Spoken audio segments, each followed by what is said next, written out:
Pero digamos que ya que hablamos De ratas. de ratas, hablemos un poco del tema de políticos. Hace poco, precisamente, un periodista que trabaja con grandes medios y demás, y que ha sido uno de los periodistas más importantes de este país, hablaba acerca de una bruja que atendía políticos y bueno, todo este tema de lo paranormal que en la política es muy común.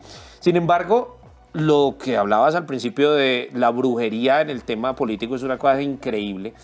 Y específicamente el tema es con Ernesto Samper, que él decía, no sé, algunos decían por ahí que había sido la famosa monita retrechera, no sé, hay una cantidad de versiones, pero específicamente tú sí tuviste la oportunidad de entrevistar a Samper y él decía que en la silla había encontrado algo y que en el cuadro había encontrado. ¿Cómo fue esa historia? Sí, hay algo muy interesante y es que la política es muy sucia, es puerca y de alguna manera busca siempre el poder.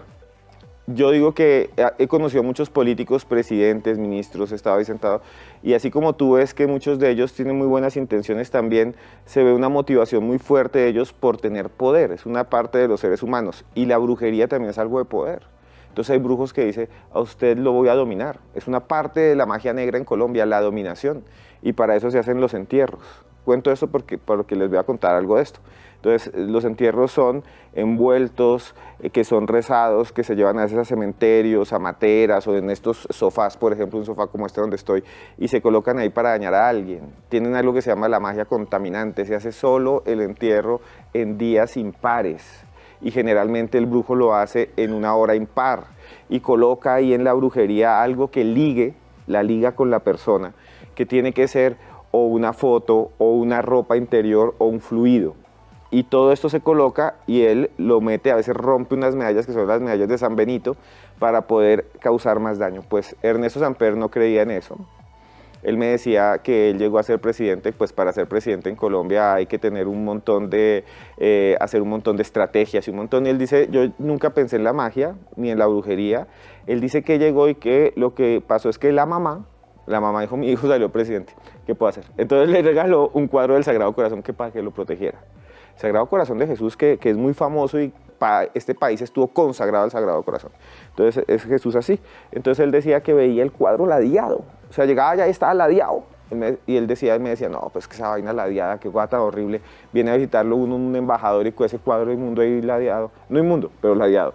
Entonces le dijo a uno de los edecanes, porque tienen soldaditos, saluda a todos los del guardia que prestaron allá. Le dijo, hágame el favor y me lo arregla. El soldado fue y después volvió pálido. Y le dijo, señor presidente, ahí hay algo. Entonces dijo, ¿qué va a haber? Mugre.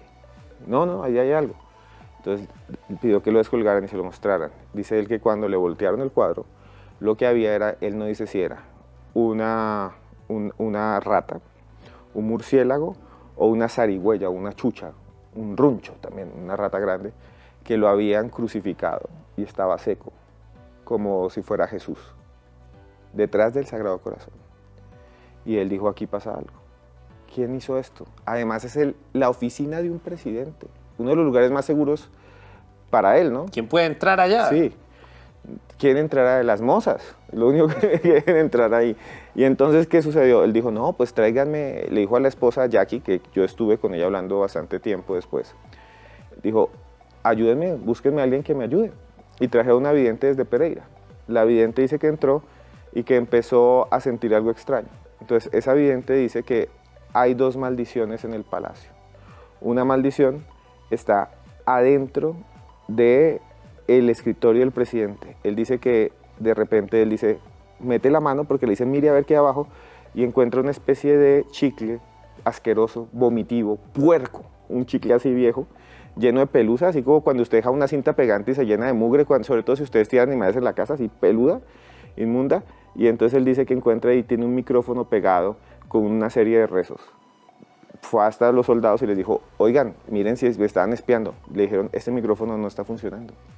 Este micrófono es una maldición para que todo lo que usted diga salga en público y se filtre y le haga daño. Es un embrujo. Y le dijo también la señora, iba a decir la vieja, la señora, la bruja, un saludo si lo está viendo, que ella vio unas líneas y le dijo, es un reloj, hay una maldición en un reloj. Entonces dice el presidente Samper que mandó a desmantelar un reloj carísimo, ¿verdad? Lo que pasa con los impuestos, un reloj carísimo que tenía en el palacio. A ver si dentro tenía brujería o qué era. Lo desgualetaron, le quitaron todo y no encontraron nada. Después de muchos años, él dice que le dolía un brazo jugando tenis en España. Ya había pasado la presidencia y le dolía un brazo. Y entonces ese brazo siempre le dolía y le dolía desde acá. Y un día llegó a la casa y el reloj solo se estalló cuando la mujer volvió y le trajo unas medallas religiosas. Llevaron ese reloj donde un relojero y le dijo, señor, adentro, en España, en Madrid, adentro hay algo muy raro. Hay una masa de sangre que parece que tiene pedazos incluso de dientes, metido dentro del reloj, que tiene 3 palabras. El presidente Samper dice que lo mandó a una universidad porque era un idioma que él no conocía y era una maldición. El reloj que había dicho la vidente años atrás no era el del palacio, era el que él cargaba. El del brazo. El del brazo. De la mano. Siempre llevaba la maldición con él.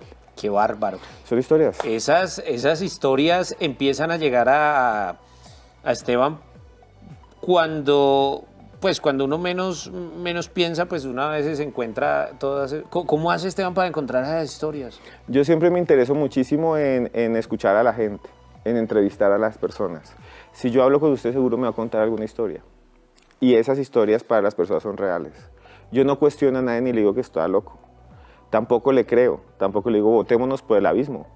¿Sí? Compremos otra y nos enloquecemos. No, uno tiene que tener de alguna manera un criterio, pero también tiene que saber escuchar.